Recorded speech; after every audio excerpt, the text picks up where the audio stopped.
I never thought a bus fare would lead to a heartwarming twist that changed my life forever. I will never forget the day everything fell apart. The air was thick, heavy with the promise of something strange. I stood at the bus stop trembling, staring at my worn-out sneakers. They had seen better days. But today I had to get on that bus. My heart raced as the rumble grew louder. Lost in thought, I barely noticed the crowd around me. The bus pulled up, and I could feel the excited energy buzzing in the air. Faces were blurred, like a dream fading too quickly. Each breath felt sharp, injecting a mix of fear and hope right into my chest. I fished for change in my pocket. The jingling seemed ominous, like the tolling of a distant bell. Would I even have enough? Behind me, a man whispered loudly to his friend. "Can you believe she's asking for a fare?" My cheeks burned. I was desperate, but still the embarrassment sank into my skin. Sweat trickled down my back as I stepped closer to the door, every heartbeat echoing in my ears. Then I saw her, a little girl barely 6, with rosy cheeks and a teddy bear tucked under her arm. She was clutching a crumpled dollar bill, her wide eyes darting from the driver to the bus display, looking for answers to questions I could feel in my bones. My heart ached for her. In that moment I betrayed all my worries just to ease her confusion. The doors opened and I jumped inside. The scent of cheap cologne mixed with the musty smell of the seats enveloped me. I could see the driver, his face shrouded in shadows, peering at me like a specter. 50 cents, he growled. My hands trembled as I presented the coins, trembling with uncertainty. Across the bus, the little girl was crying silently now, tears sparkling under the harsh fluorescent lights. Her small fists clutched her teddy bear as if it could shield her from the world. My heart cracked open. I wanted to help her, wanted to tell her everything would be all right, but I was paralyzed by my own doubts. Suddenly, the bus jolted forward, and an idea sparked. I reached into my pocket again, but just as I did, the shifting crowd around me revealed something unexpected. A silver locket, glimmering as it rolled away. My stomach flipped. It slid across the floor, stopping at the girl's feet.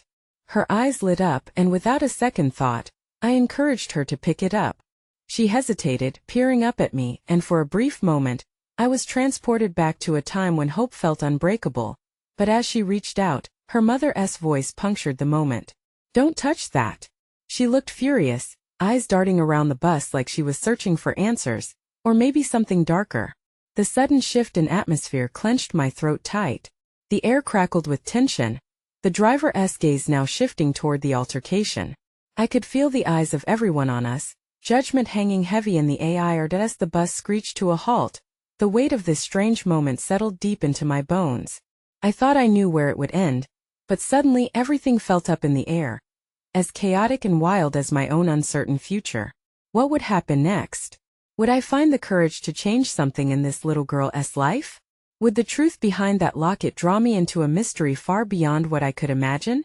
Hey, before we continue with this amazing story, I need to give you an important heads up. Many subscribers have reported that YouTube unsubscribed them without warning. Take a quick second to check the red button below to make sure you're still subscribed to the channel. I'd hate for you to miss any of the exclusive content coming soon.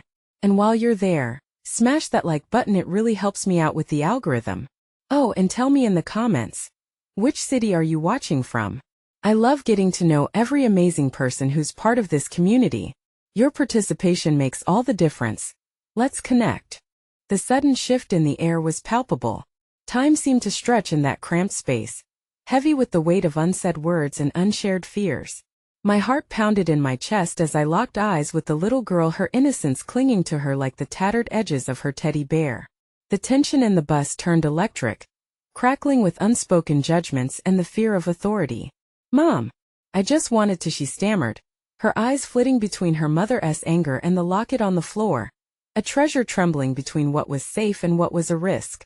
Her mother's glare cut through me, a shield against the child's unyielding desire for exploration.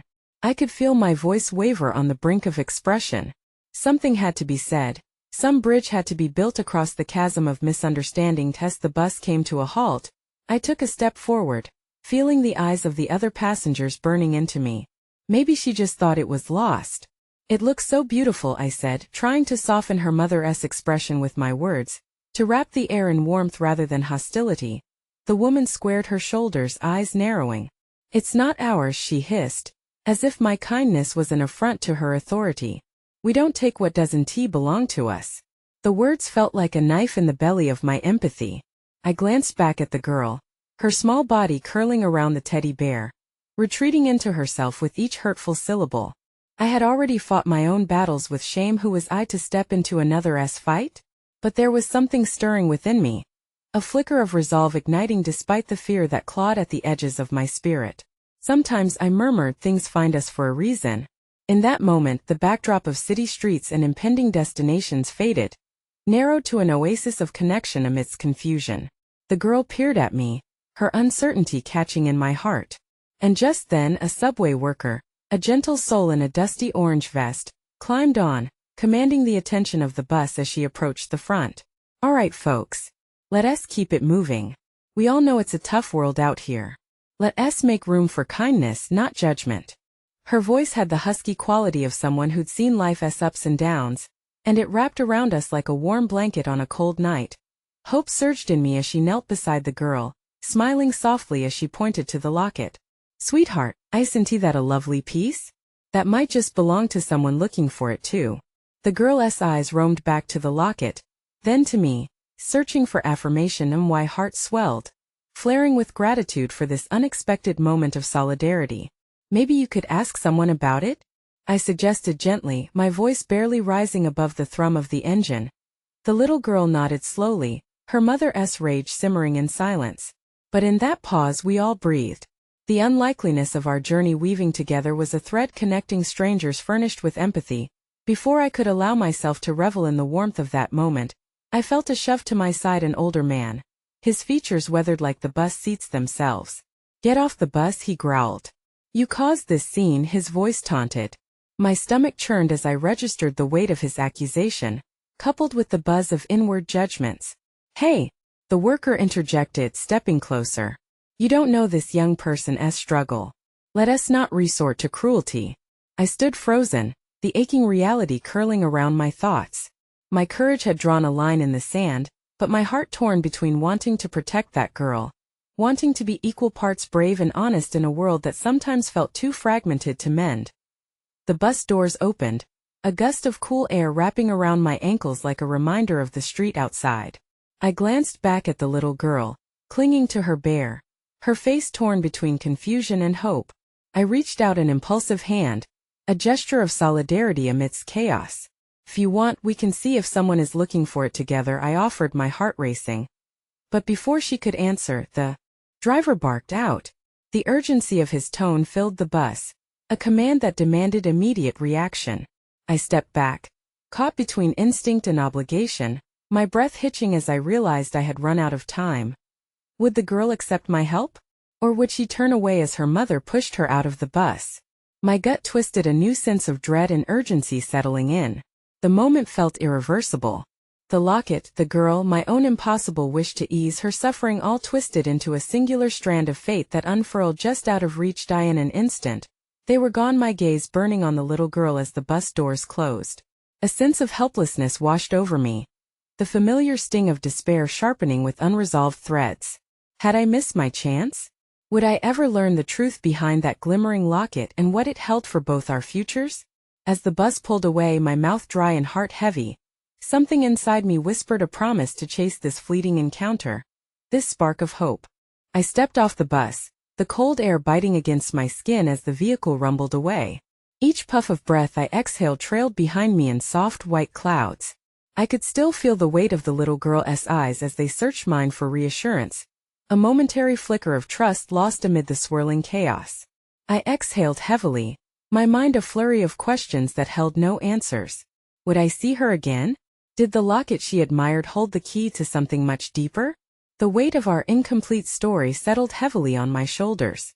I tried to shake it off, but the sensation of longing and guilt clung to me like a shadow as I walked aimlessly down the street. The rhythm of the city pulsed around me. People hurried by, faces blurred by the rush of life. Yet in this chaos a peculiar clarity began to surface. The subway worker's words echoed in my mind, urging me to seek kindness amidst judgment. Perhaps I had taken a small step in the right direction, but it hadn't felt like enough. Turning a corner, I stumbled upon a dingy cafe, its flickering neon sign beckoning me inside. It was a space infused with the aroma of roasted coffee beans and chatter that tangled in the air. I pushed through the door and settled into a small corner booth, the soft cushioning a temporary refuge from the turmoil outside. As I sipped my coffee, the warmth enveloped me, igniting the slow thaw of despair. There was solace in a cup shared with one's own thoughts. Staring out the window, I noticed the flow of people outside, a sea of strangers, each with their own burdens and stories unfolding just beyond the glass. Yet just as I was starting to gather my thoughts, a commotion erupted at the counter. I glanced up to see a middle-aged man, flustered, red-faced, and clutching a bag of groceries, raising his voice at the barista. "Come on. I told you I needed this for today. You messed it up on purpose." His accusations hung in the air, cutting through the space like a sharp knife. I instinctively tensed, the memories of the bus flooding back. It was a flashback to the moment I had stood up for the little girl, to the tension that had suffocated every breath. My heart ached not for the man, but for the countless echoes of frustration that resonated in the world. The barista, a young woman with kind eyes, defended herself with patience, attempting to explain the mix-up. But the man seemed deaf to her kindness, his anger blinding him to any hint of compassion. Something inside me stirred an urge to forge another connection, an impulse to mend frayed edges through simple gestures. I rose from my seat and approached the counter, the energy suddenly shifting as both the barista and the agitated man turned to me, curious about my interruption. "Excuse me, sir," I began, softening my voice in the face of escalating tensions. "It seems like you're having a tough day. I know it can be frustrating when things don't go as planned, but maybe we could all take a breath and figure this out together?" The man's gaze narrowed at me, his ire still crackling, but for a fleeting moment, I saw a flicker of confusion. "Who do you think you are?" "Just someone who's felt the weight of a bad day before," I replied, my voice gaining steadiness as the barista nodded in agreement. "Mistakes happen, but kindness can help lighten them." The moment lingered, thickening as I sensed the swelling emotions from the people around me. I silently dared him to receive this connection instead of casting it aside. Slowly, the tension began to ease. The man's shoulders dropped slightly, forced air escaping his lips in a resigned sigh. "Fine, let us just sort this out," he muttered, his voice less abrasive. Perhaps he was tired too. I stepped back, relief washing over me. I had experienced the transformative power of a simple interaction. They were fragile threads spun together in the fabric of our lives. The barista offered a grateful smile, her hands shaky as she worked to fix the man's order while the atmosphere shifted to something more palpable than anger. I returned to my booth, invigorated by the moment. My heart still ached for the little girl, but perhaps my act of kindness today would ripple forward and find her, or someone like her, on another corner of this vast city. Just as I leaned back savoring my coffee, my phone buzzed beside me, stripping away the gentle peace. I glanced at the screen, my heart dropping as I read the message from an unknown number. "I know about the locket you helped the little girl with. Meet me where the city lights flicker brightest." My breath caught in my throat, uncertainty flooding my veins. I hadn't told anyone about the locket. How did they know? The cafe faded around me, and I was left in a swirl of apprehension and anticipation. Without thinking, I slipped my phone back into my pocket. It was time to act, to follow this new thread of mystery, no matter where it led. The glow of hope mingled with trepidation as I took a deep breath, feeling the weight of possibility settle on my shoulders. The city lights flickered as I stepped into the night, casting an ethereal glow against the slick pavement. Each new step propelled me deeper into the unknown, the message weighing heavy in my mind. I hadn't fully processed the sight of the name at the end of the text, nor the implications behind it, but a stubborn resolve pushed me forward. I made my way to the rendezvous point, a small park located in the beating heart of the city, where bright neon signs illuminated the shadows cast by towering buildings. The corners of the park were alive with laughter and the soft strum of a guitar, the air rich with a bittersweet nostalgia. Couples strolled hand in hand, families gathered on benches, friends shared stories, creating a vibrant tapestry of life that contrasted sharply with the storm brewing within me. At the center of the park stood a flickering lamppost, its light dancing unpredictably, barely illuminating the surrounding trees. I instinctively turned my gaze away from the brightness, as if shielding myself from what might lie ahead. When I spotted him. A figure leaned casually against the post, an enigmatic smirk carved into his features. The flickering lamplight painted shadows across his face, making it hard for me to discern whether he was a friend or a foe, whether he held answers or more riddles. I ventured, forcing the name out like an incantation, both hopeful and terrified. His eyebrow arched playfully, a glint of mischief sparkling in his brown eyes. "I see you got my message." His voice was smooth, laced with a confidence that sent shivers down my spine. "Who are you and how do you know about the locket?" I demanded, though my voice wavered slightly. A curious character walks into a cafe, helps a stranger, and suddenly becomes the talk of the town, he chuckled lightly. "Your good deed didn't go unnoticed. You don't really understand the power of that locket, do you?" The words hung in the air, drawing me closer to him, to the enigma that was just within reach. "What do you mean?" He reached into his pocket, pulling out a small velvet pouch. It glinted slightly in the lantern light as he opened it, revealing another locket within a twin to the one I had saved from loss. "You've awakened something in the city. This locket is not merely a piece of jewelry. It holds stories, connections forged through moments just like yours. And right now, you're at the crossroads of something bigger." My heart raced uncontrollably. "What does that mean for me?" "Follow me and you'll find out." He turned, pausing to ensure I was behind him, the promise of answers hanging in the air between us.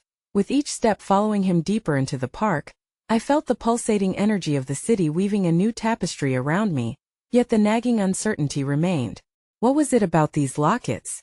Why was my connection to the little girl being drawn into something that felt larger than life? As we reached a secluded bench beneath a towering oak, he took a seat and gestured for me to join him. I hesitated, but the same instinct that drove me to stand up for that girl now propelled me next to him. "Tell me everything," I insisted, desperation spilling into my voice. He looked thoughtfully ahead, as if gathering his thoughts from the constellations that hung delicately in the sky. "These lockets have been passed down generations, connecting people who are destined to meet." His tone shifted, darker as he continued. "But there are those who wish to exploit their power. They see connection as a means to control. You and that girl, your moment generated a ripple that caught their attention." A chill crept through me, and I grappled with the enormity of his words. "But I didn't ask for any of this." "No one does," he confessed, his gaze finally meeting mine, sincerity flooding his expression. "But you can either fight to protect that precious connection, or let it slip through your fingers." As I absorbed his words, the sound of melody carried through the park, a gentle reminder of life's sweetness wrapped in sorrow. In that moment I caught a glimpse of hope. Perhaps my struggle against the shadows was not mine alone. Just then, a commotion erupted from the far side of the park, echoes of raised voices slicing through our conversation. I glanced over to see a group gathering, a woman frantically waving her arms, panic etched across her face. My heart plummeted as I instinctively rose to help, but Dia's grip on my wrist halted me. "Wait," he implored, his voice laced with urgency. "That's not just a random call for help. You need to understand what's at stake. Are you ready to dive deeper into this?" An avalanche of uncertainty rumbled in my chest, causing me to waver. I recalled the little girl, the fleeting connection of our shared moment, and wondered what weight it carried. With the sudden emergence of a new challenge, I felt trapped between responding to the cries for help and the darker implications of this unfolding mystery. "Are you with me?" Dee asked, a steely resolve in his gaze. Before I could respond, the woman's cries grew more hysterical, and my heart pounded as a new reality dawned upon me. This wasn't merely about the locket anymore. I was being slowly caught in a tide that threatened to engulf all kindness, connection, and hope I'd ever grasped. Together I finally breathed, determination igniting within me as I stood on the edge of the unknown, teetering into a new chapter that promised both peril and profound transformation. As I rushed toward the commotion, my pulse raced with the awareness that my life was about to change forever. The urgency in the air was palpable as I dashed toward the gathering crowd, panic clawing at my insides. My heart raced, each beat echoing with the haunting thought that I had stumbled upon yet another critical moment, a moment that could shift the trajectory of countless lives, including my own. Dee was beside me, a steady presence in this storm of uncertainty, which somehow grounded me even as chaos swirled just ahead. As we approached, I could see the woman more clearly, her face drawn tight with despair. Her hands riffled through her thick hair, and her voice, tinged with desperation, rose above the murmur of the crowd. "My daughter. She's gone." The words rolled off her lips, heavy with fear, and I couldn't help but feel a tug of empathy. I remembered the little girl, the one whose locket I had saved, and my heart ached with the thought of her being lost or worse. "Stay close," Dee murmured, and I nodded, my mind racing with thoughts of the girl who had unknowingly pulled me into this whirlwind. For a brief moment, I felt the weight of the locket around my neck, pressing against my chest like a talisman of hope. As we reached the outer circle of people, I caught sight of a small boy who was looking up at his mother, confusion etched across his delicate features. "Mom, where is Sophie?" he asked, his voice cutting through the fray like a blade. It struck me like a thunderclap, the reality that amidst the frantic searching, there was still a bond that connected them, love linking each heartbeat. I instinctively approached the woman, placing a gentle hand on her shoulder. "I'm here to help. Can you tell me what happened?" She turned, and in that moment her wide eyes met mine, filled with a mix of fear and trust. "We were just having a picnic." She wanted to explore the playground, and I thought it would be fine for just a moment. The woman's voice trembled with guilt. I turned around and she was gone. "Have you checked all the nearby areas?" I asked, trying to keep my tone calm, even as my own pulse raced. "I don't know why I can't think straight," she stammered, clasping her hands together as if trying to hold her world together. "Let us look together," I said, feeling a fire within me. With a nod of agreement from Dee, we began to split the search and canvass the playground. As I scanned the area, my eyes darted toward the shiny metal apparatus, each creak of the swing sending an electric shock of dread coursing through my veins. Where could a small child have gone? Time slipped through my fingers, and as I raced across the playground, a flicker of movement captured my attention. There behind the swing set was a flash of pink. My heart swelled with an unsettling mix of fear and hope. "Sophie," I called out cautiously, my breath hitching as I approached. "Are you looking for someone?" A voice chimed, light and melodic. My eyes widened as I spotted her, sitting on the ground surrounded by fallen leaves, her little pink dress contrasting with the earthy tones of the park. She looked up at me, her big blue eyes shimmering with confusion, and my heart softened. "I was playing hide and seek," she explained, a twinge of innocence masking the gravity of the situation. Relief flooded through me, but it was overshadowed by the bond one instinctively felt with this girl, forged through the locket's intertwined fate. "Let us get you back to your mother, okay?" I said gently, offering my hand. She hesitated for a moment, looking around as if to process the entire scene, then took my hand with a tiny nod. As we walked back, the weight of Dia's knowledge loomed, but for now, the joy of a small victory lifted the heaviness in my heart. When we reached the commotion, the woman's face transformed from panic to a euphoric relief as she spotted her daughter. Tears streamed down her face as she enveloped Sophie in a fierce hug, both of them collapsing into a cocoon of comfort. I could see the spark of connection igniting anew between them, fueled by love that transcended chaos. As I turned to Dee, ready to share in the moment, his expression was unreadable, a mix of admiration and apprehension. The crowd dispersed slowly, leaving me standing in the shadow of the oak, feeling both exhilarated and vulnerable. "Your actions today were remarkable," Dee praised, his voice steady. "But know this, the dangers connected to the locket you saved have not disappeared. They'll come for you just as they came for those connections." My heart raced anew, dread washed over me like a wave. "What do you mean?" "We've barely scratched the surface of what's coming, and you're now entangled in this web more than you realize. The exploits of those who would misuse a connection cannot be ignored. They'll want you." Just then, a figure emerged from the periphery of the park, a flash of darkness against the vibrant backdrop. Anxiety twisted in my gut as I recognized a familiar face from the cafe, the stranger I had helped. But something was off. Their expression was cold, too controlled. A chilling realization struck me: this wasn't over. "Just watch your back," Dee said, the urgency in his voice a stark contrast to the love-filled reunion taking place nearby. "This is only the beginning." As the figure approached, the air thickened with unspoken tension. My resolve hardened, but as I tried to step back into the light of the warming glow of the park, I felt the pull of the shadows tightening around me. Whatever lay ahead, I knew one thing. My moment of kindness had opened a door I couldn't close. The air hummed, pregnant with uncertainty as I stood glued to the spot, eyes locked onto the approaching figure. The sunlight cast a long shadow, painting the stranger in ominous hues. Each step they took pulled me deeper into a void of dread, as if I were being summoned by an unseen force. "Hello again," the stranger spoke, their voice smooth yet chilling, devoid of warmth. "I see you've found the girl." Pause, heavy with implication. "You have a knack for meddling in things that should remain untouched."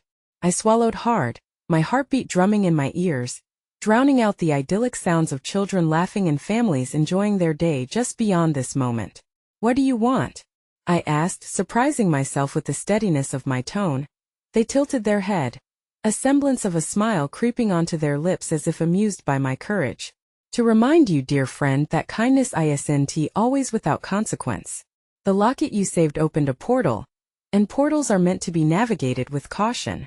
Their gaze flicked to Dee, who stepped protectively beside me, tense and watchful. "Stay away from her," Dee warned, every word crisp and reverberating with interlinked concern. But the stranger merely waved a dismissive hand as they edged closer, eyes gleaming with something dark and predatory.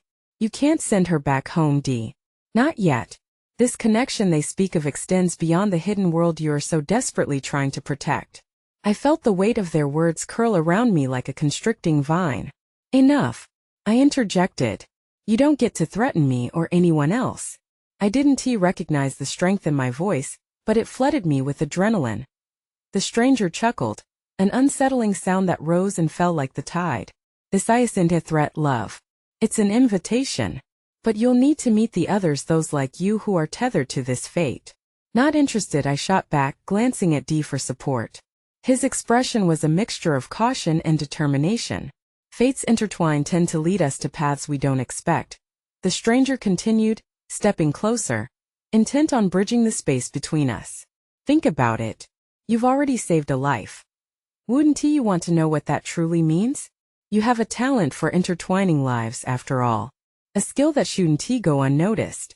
1,000 thoughts spiraled in my mind. I thought of the locket, of Sophie, of the love that connected those fleeting moments in our lives. But fear gnawed at me, demanding I turn away, withdraw from this dark invitation. "I don't want anything to do with you, or whatever game you're playing." A flicker of frustration darted across their face, but it was quickly replaced with a facade of amusement. "You'll change your mind soon enough, when the storm hits and the connections you've made are put to the test. I hope you're ready for the trials ahead." With a curt nod, the stranger stepped back, seemingly satisfied, leaving an inconspicuous threat lingering in the air. They turned and disappeared into the crowd, the echo of their words settling like ash on my heart.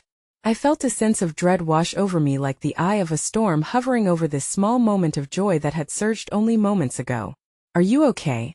Dee asked quietly, his concern wrapping around me like a calm blanket. That I shrugged, trying to feign indifference, but the tremor in my hands betrayed me. "I guess so. But who was that? What do they mean by the storm?" "They're connected to the locket," Dee replied, his brows furrowed in thought. "Once it's been opened, the ripple effects are hard to contain. And you've attracted unwanted interest. You need to be careful going forward."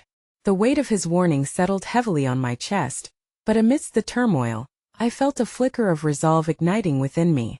As unsettling as the stranger's words had been, they had also ignited a restless curiosity, a longing to understand the intricate web of lives I could touch. I glanced back towards the playground where Sophie was laughing, blissfully ignorant, her mother at her side. The warmth of their reunion sparked something in me, an undeniable urge to protect that connection that brought light to so much darkness. Then in an instant the world shifted. A loud shout pierced the air, breaking the fragile moment of peace. "Sophie, come back."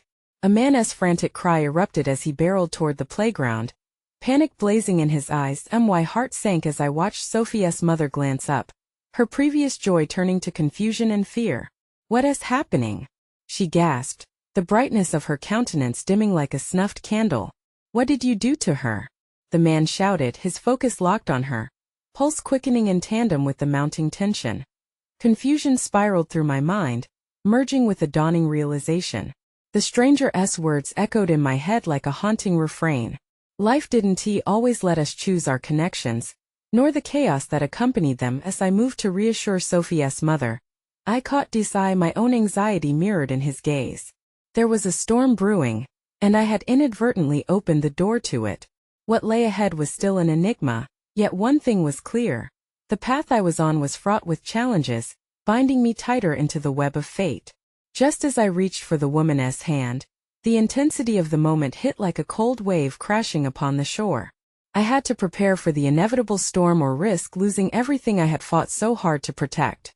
Panic rippled through the air as Sophie's mother clutched her daughter's locket, its silver surface glinting ominously under the sun's glare. The frantic man continued to shout, fraying the edges of what had once been a joyful moment. "Where is she?" he repeated, his voice choked with desperation and anger, each word slashing through my heart like glass. "I don't know," Sophie's mother implored, her face paling as confusion tugged at her features. "She was right here a moment ago." "Sophie." My mind raced as I scanned the playground, searching for the little girl, for any sign of her bright laughter or that whirlwind energy that had so effortlessly drawn everyone to her. It felt surreal, as though the world had shifted on its axis, and uncertainty loomed like a dense fog. Dee moved in closer, his presence a grounding force amidst the turmoil. "We need to help. Let us look." I nodded, but deep down, fear coiled around my throat as visions of the stranger's warning flashed before me. What if the consequences of saving Sophie brought more chaos than light? Still, we darted through the throng of people, the man pushing forward with mounting desperation. I could feel his dread pulsating in the air, a wild energy that sent chills skittering down my spine. "Is there a?" I began to call out, but the words caught in my throat. Then I saw her. Just beyond a cluster of trees behind the swings, Sophie was crouched down, her fingers brushing through the grass as if searching for something elusive. I felt a surge of relief mixed with the ache of uncertainty. What could have drawn her away from the safety of her mother? I rushed towards her, Dee right behind me. "Sophie," I called gently, mindful of the fear that shadowed the scene. She looked up, her wide eyes sparkling in the sunlight, a glimmer of innocence untouched by the turmoil around her. "I'm finding treasures," she exclaimed, as if everything was bathed in the brilliance of a grand adventure, rather than the anxiety that clung to the air like shadows at dusk. Her words pierced the tension as a bizarre sense of hope flickered to life. Just then the man caught up, his breath rasping like a wounded animal. "Sophie." He dropped to his knees, reaching for her. His eyes softened momentarily before the heartache twisted back into panic, but Sophie simply giggled, her laughter ringing like a bell as she stood, holding up a handful of daisies. "Look, Daddy. I found flowers." The man's expression melted, a blend of relief crashing with the remnants of fear. He enveloped her in a hug, the moment transitioning from crisis to sheer warmth. It was as if time paused, leaving the tumult outside to swirl vainly in the distance. Dee and I shared a glance, tenuous hope flickering in the depths of our eyes. Perhaps not everything was lost. Perhaps amidst the turbulence, moments of kindness, small heartwarming connections like this could be found. Even in the wake of chaos, I breathed. The weight in my heart lightened just slightly. But that flicker of hope was a delicate thing, easily extinguished. My thoughts reverted to the stranger and their insidious words, how they had teased a darkness coiling around us, a storm ready to engulf everything I held dear. Sophie's father, still kneeling, looked toward me.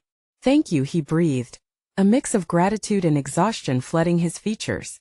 I thought I'd lost her." "It's okay, she's here," I managed, my resolve tightening as I prepared to face whatever was looming.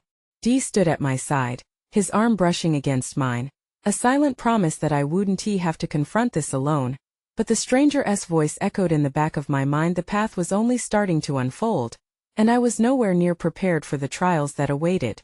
Just as I turned to leave the playground, my phone buzzed violently in my pocket, an uncharacteristic urgency surging through the vibrations. I fished it out, glancing at the screen. An unknown number blinked back at me, but the message below it sent a chill cascading through my body. "Your journey has only begun. The storm approaches, and the key lies within the locket. We will be waiting." My heart plummeted, the revelation heavy in my chest. The stranger's words swirled around me, creating an inescapable spiral of dread. Who were these people, and what did they want with Sophie, the locket, and me? Fate had woven me into this intricate tapestry, and I understood then that I was surrounded not just by loving connections, but tangled within a dark web tied to lives both threatened and saved, with the storm on the horizon looming ever closer. I needed to move fast, prepare myself for the turmoil ahead, and most importantly, unearth the truth hidden within that locket before it was too late. The revelation sank in. Not everyone would survive this storm. The air was thick with unease as the sun descended, casting long shadows over the playground, darkening the laughter that had only just filled the atmosphere. Despite the moment of reprieve, my heart raced, consumed by the urgency of the unknown message. Every step away from Sophie felt like a betrayal, yet I couldn't shake the sense that I was being pulled deeper into a turbulent narrative that was far beyond my control. Where are we going? Dia's voice broke through my spiraling thoughts, his concern palpable against the backdrop of fading twilight. I took a steadying breath, gripping my phone tightly. We need to figure out what this message means. That locket, it's important. Understanding flickered in Dia's eyes. The one Sophie's mother had? Yes, and if our fate is intertwined with it, then we have to uncover its secrets. My resolve hardened, the fear gnawing at my insides igniting a sense of purpose. I had no choice. There were bonds I needed to protect, and I would uncover the truth, no matter the cost. As we approached Sophie's family, the warmth of their reunion stoked the embers of hope still flickering within me. The father, now a man transformed by gratitude, was cradling Sophie in such a way that it reminded me of how fleeting these moments could be. I felt a deep pang, knowing I was treading on shaky ground where love and peril intermingled. Hey, is everything okay? Sophie's mother asked, her brow furrowing in concern as she wiped her tear-stained cheeks. We're just fine, I replied, forcing a smile. Sophie brought us on a little adventure. A wave of relief washed over her as her gaze softened, but I knew the storm within me would not dissipate so easily. Dee and I stepped aside, searching for a semblance of privacy amidst the fading laughter that filled the playground. Do you really think the locket holds any real significance? He asked, his voice lowered. There's only one way to find out, I replied, weighing my options. We need to go back to the others, find out what they know. Just then my thoughts were interrupted by a sudden presence. An older woman approached, her face lined with the contours of a long-lived life, her eyes twinkling with wisdom. You two look like you're carrying the weight of the world, she said, her voice warm and inviting. Sort of, Dee admitted, glancing at me. Sometimes the answers we seek are closer than we realize. She stepped closer, studying us for a moment before extending her hand. I'm Margot, and I've lived in this neighborhood long enough to know when something's amiss. I hesitated but then accepted her offer, shaking her hand gratefully. I'm Jane and this is Dee. We're trying to help a friend, but we're a bit lost. I might have seen something, she said mildly, as if choosing her words delicately. A girl, a little one, with a golden locket. I noticed her earlier today playing near those trees. Today? I pressed, my heart racing. What do you know? Margot glanced around to ensure no one was listening in, her voice dropping to a whisper. There are stories about that locket, she said. My grandmother used to warn us about it, said it held the key to understanding the balance of joy and heartache. But it's not just any locket. It chooses when to reveal its secrets. I felt a tremor of recognition rattling my spine. The stranger's warning about the locket and its importance to our journey echoed like an ominous bell, resonating deeply within me. What else do you know? Dee pressed. There are whispers of a storm coming, one that's tied to the lives of those who possess it. Your path will not be easy, but sometimes kindness in the face of darkness can light the way. Her words wrapped around me, golden threads weaving through the depths of despair threatening to engulf me. Thank you, Margot. We'll keep this in mind, I said, resolving to hold on to the warmth of her insight. She smiled appreciatively, her wizened eyes searching ours. Just remember to hold on to one another. Sometimes connection is the strongest anchor in tumultuous tides. As she drifted away, leaving us both pondering the weight of her words, an insidious chill slithered through me. What if every friend and connection was a piece of the puzzle that led to an inevitable reckoning? You think Margot is right? Dee asked, his expression veering into the territory of doubt. I hope so, I murmured, glancing back at Sophie and her family, their laughter a painful reminder of what was at stake. But I feel like the storm she mentioned is no mere metaphor. And just as I propounded the possibility, A familiar figure emerged from the walking path, their countenance strikingly unmistakable. The stranger, the one who had set this chain of events in motion, emerged from the shadows, a knowing smile etched across their face. A terror gripped my heart as I felt the air thicken with unease, the sentiment of innocence ravished by the presence of darkness. "Ah, Jane," the stranger began, the words dripping with a sinister yet alluring cadence. "It seems our paths are destined to cross once more. Are you ready to truly understand the storm that awaits?" My breath hitched, the weight of their gaze piercing through the veil, unraveling the flimsy comfort I fought to maintain.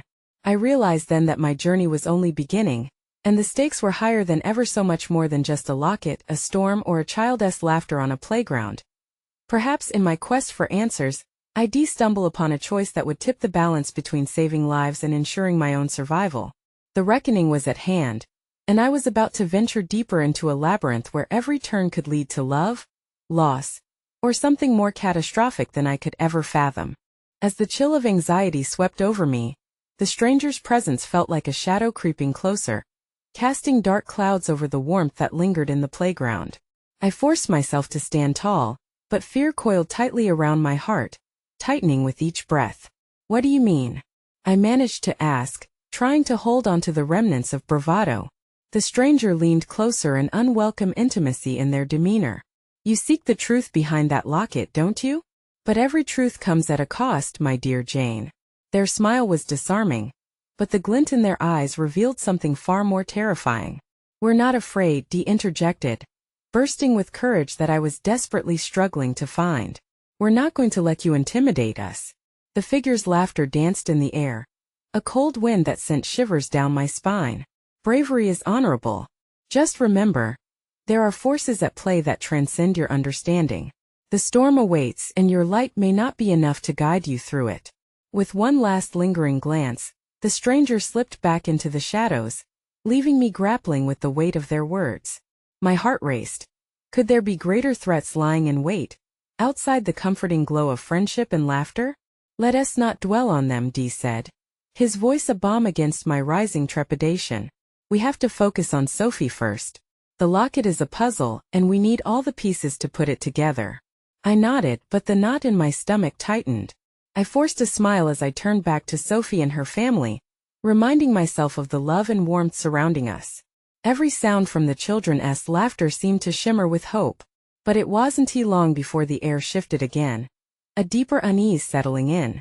Just then, a high-pitched giggle floated towards us, captivating my attention. A small girl, no more than 5, emerged from behind a tree, golden hair bouncing in the fading light. She wore a locket that glimmered as though imbued with its own heartbeat. My heart skipped. Could she be the one Margot spoke of? "Look what I found!" the girl exclaimed as she displayed a small trinket, a twisted piece of metal bound with what seemed to be colorful threads. I felt an urge to approach her, a kind of magnetism pulling me forward. "Where did you get that?" I asked, crouching down to her eye level, my heart racing with curiosity. "From the playground. I saw someone drop it. Do you want it?" The innocence in her voice broke through the fog of uncertainty that hovered around me. It was a simple gesture, yet it radiated warmth, reminding me of the kindness in unexpected places. "Yes, please. Thank you," I replied, taking the trinket from her tiny hands. However, the moment it slipped into my palm, a rush of energy coursed through me. My mind flooded with fleeting images, faces of people intertwined with laughter and tears, fleeting moments of joy, and layers of stories waiting to be uncovered. "What is it?" Dee whispered, his wide eyes reflecting both curiosity and caution. "I don't know, but it feels," I trailed off, a strange sense of clarity washing over me. "It feels connected to everything, like a thread in a much larger tapestry." We stood and watched the little girl skip away, oblivious to the shifting dynamics that had started to unravel in our world. Her laughter echoed in my ears, resonating with the joy that surrounded Sophie's family, and that moment, I recognized the sudden surge of hope, how small acts of kindness could spark connections amidst chaos and uncertainty. It was in the spaces between fear and love that I could find my footing. Dee nudged me toward the group, and as we approached, I felt the heaviness of purpose anchor me down. "Sophie," I called. She turned, her eyes lighting up like stars as I held out the trinket. "Look what I found." It's like a treasure from our adventure, I declared, excitement bubbling in my voice. Sophie beamed, her hands reaching for it, and in that instant the weight of tension retreated. She studied the piece closely, her face lighting up with an understanding that seemed to transcend. This is a lucky charm. My grandpa used to have one just like it. It means we're always connected. I exchanged knowing glances with Dee. Perhaps the puzzle was beginning to take shape. In the warm embrace of innocence, a fragile thread of hope spun through our lives. Just as I began to feel a sliver of calm amidst the chaos, my phone buzzed heavily in my pocket, a sharp reminder of the urgency still lurking. I pulled it out, my pulse quickening as I read the message. It was from an unknown number and it read, "You are closer than you think. The locket holds the key, but beware, the past has its own plans, and the storm is coming." My breath caught in my throat, all warmth dissipating as the inevitability of darker forces began to weave their way through our joyful moments. Would the connections we had forged be powerful enough to face the impending storm? Or was this but the calm before the tempest? As the sunset faded into a dusky hue, I looked around at Sophie, Dee, and the laughing children. In that beautiful moment, the path before us seemed as uncertain as the truths we had yet to uncover. But I knew one thing for sure. Despite the gathering shadows, I would cling to the light of hope and love for as long as I could. The stakes were high, and the countdown had begun. The storm rolled in quietly, spreading its dark shadows like ink blotting the light from the sky. A sense of foreboding settled over the park, yet here amidst the laughter and cheerful chatter, I was determined to hold on to the fragile threads connecting me to Sophie, her family, and the threadbare innocence of childhood. Sophie was happily engaged in play, her laughter ringing through the air, chasing the impending darkness away, if only for a moment. I watched her, my heart swelling and aching all at once. She was blissfully unaware of the shadows lurking just beyond her blissful bubble, and I desperately wished I could shield her from everything that threatened to unravel. Dee's shoulders were tense beside me, his eyes scanning the park as if expecting someone or something to emerge from the folds of the evening. "We need to figure this out, Jane," he said, breaking through my reverie. "Those messages aren't just a coincidence." "I know," I replied, my voice barely above a whisper, as if saying it too loudly would summon the storm. I looked away, my gaze drawn once more to Sophie, her small hands now playing with the trinket I had found, her lucky charm, as she called it. What a bittersweet reminder of connection and innocence. The playful chatter that once filled the air abruptly shifted to heavy silence. It was a palpable shift, a warning bell ringing out across the park. I turned to see the source of the unease. It was the same figure that had shadowed us earlier, the stranger. They stood just beyond the playground, observing, a chilling smirk upon their lips. The sight of them sent a shock of adrenaline through me, a primal instinct to flee. But instead of running, I felt a tether pull me forward, an inexplicable urge to confront whatever darkness they represented. "Stay with Sophie," I told Dee, stepping away from him, driven by something more powerful than fear. "You shouldn't confront them, Jane. It's too dangerous," Dee called after me, but I couldn't hear him over the pounding of my heart. As I approached the stranger, the laughter and chatter of the park faded, consumed by the eerie stillness that surrounded them. They leaned against a tree, their demeanor relaxed and inviting, yet everything about them felt ominous. "Finally decided to come closer, have you?" They crossed their arms, a glimmer of amusement dancing in their watchful eyes. "What do you want from me?" My voice held a tremor, but I managed to stay firm. "To help you understand," they replied smoothly. "The connections you forged today, they're more crucial than you could ever realize." Their words dripped with an unsettling promise. I took a steadying breath, grounding myself in the moment. "You think you're helping? By bringing darkness." A laugh escaped them, cold and disconcerting. "Darkness, dear Jane, is simply a natural balance to light. And those who thrive in the shadows have much to learn from your bright little friend, Sophie." The ties binding me to Sophie rang even clearer now. It was her innocence and joy that served as both a shield and a beacon. "You will stay away from her?" I demanded, feeling the heat of my conviction rise. "Stay away? I can't promise that," they replied, grin widening. "The locket you hold, its true power is awakening. The past is shifting and soon the storm will come. They won't just be here to watch, they'll embody it." Dee rushed up beside me, eyes flaring with protective energy. "Leave her alone. The stranger shrugged, their expression teasing but serious. You can't shield her from what she is destined to face. But if you choose to move forward, the power lies in understanding. You have the chance to learn what the locket truly possesses. Time is ticking, Jane. Time for what? I pressed, refusing to back down. To discover the depth of your connections. To save those you love, they replied, their voice lowering. Or to say goodbye. In that moment, the world around us felt impossibly large, and also devastatingly small. The park seemed to shrink. Sophie's laughter muted like a distant memory. I wanted to cry out, to wind back time and shield the little girl from this darkness that threatened to suffocate her spirit.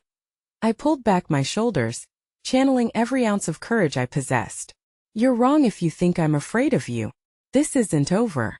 Whatever storm is coming, I will stand against it for her. The air thickened with tension, the stranger's smile faltering as their gaze deepened. Very well, brave girl. But remember, the storm doesn't just test dreams. It reveals truths. With that, they vanished among the shadows, as though they had never been there, leaving behind an uneasy silence that stretched over the park like a shroud. Jane. Dee rushed to my side, panic etched across his features. Are you all right? You shouldn't have confronted them. I couldn't let them intimidate me, I replied, even as doubts gnawed at my heart. But the message they brought is clear now. The storm is approaching, and it's south tied to place and connection. Dee nodded, his expression steely with determination. Then we prepare for it. We need to understand the locket's secrets. We can't let whatever is coming take Sophie. The resolve within me surged at the thought of protecting Sophie, illuminating pathways I had yet to explore. Sophie's joy, it's linked to the locket. Margot's words about connection resonate deeply.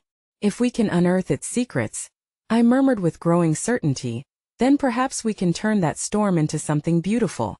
Just then Sophie raced toward us, her tiny feet pounding against the ground, the light of innocence sparkling in her eyes. Look what I found, she cried, holding up a small sparkling object that twinkled like stars caught in her palms. I knelt to meet her gaze, my heart swelling with love and resolve. What is it, Sophie? It's a necklace, she exclaimed, eyes gleaming with excitement. As she reached our way, the object glimmering against the fading light, I felt the tide of connection and hope surging around us. In that small treasure lay a promise, a whisper of courage against the chaos, and amidst the storm that was to come, we would unite against whatever fate had spun our way. Hope hung like a fragile thread tying our fates together, and as the sun dipped below the horizon, the darkness began to creep in, weaving a tapestry between shadows and light. And just like that, amidst the tumult, I understood. We would face the storm together, not cowering in fear but embracing the light of our unbreakable bond. Just as the shadows in the air thickened deep down, I felt the burgeoning power of connection brewing within me, a reminder that in every storm lies the opportunity for renewal, for transformation, and ultimately, for love. Together, I whispered as I reached for Sophia's hand, a silent vow promising strength and unity. Together, Dee affirmed, swelling with courage at my side. With that, we stood resolutely against the encroaching night, ready to embrace whatever would come next.